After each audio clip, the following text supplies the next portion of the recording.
All right, then a quick focus on the markets. And the Nifty is down close to 10 points, but from the broader markets, EIL is one stock that's moving quite well. So I think we should just pull that stock up.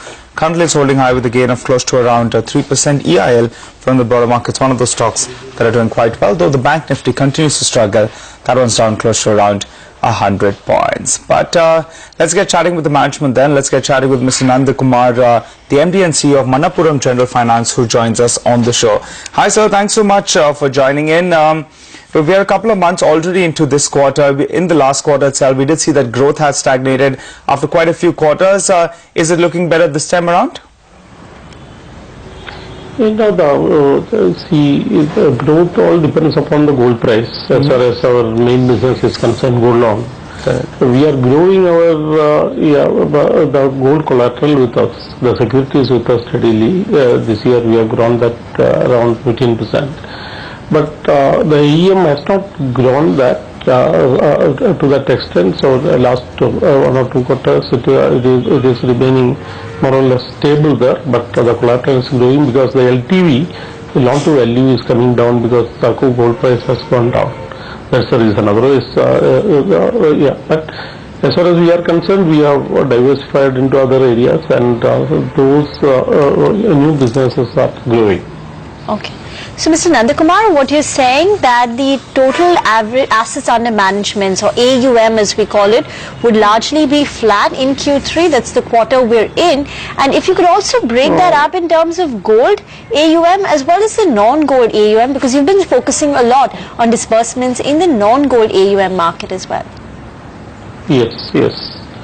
So far, the total AUM has grown during this quarter by around 1.5%. This is mostly due to non-gold AUM. Gold AUM is stable at the same level. Okay, so overall AUM growth in this quarter so far is 1.5%, driven by non-gold.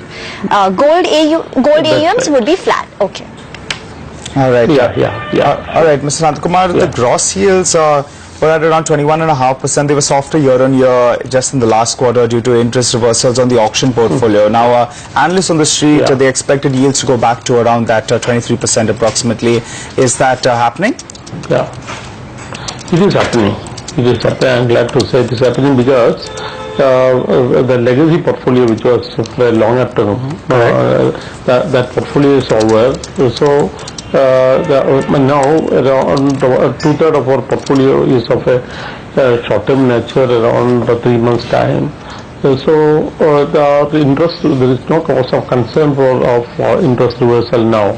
So the yield will go to that level of 23%. Just one quick question, sir. Your legacy book was around 800 crores? Yeah, it was now those are all redeemed, or all these are cleared. Okay. All right, so we'll have to leave it at that. Thanks so much for joining in. It's a little bit of a pickup seen in the non-gold book, and gross yields, they believe, will improve to 23%.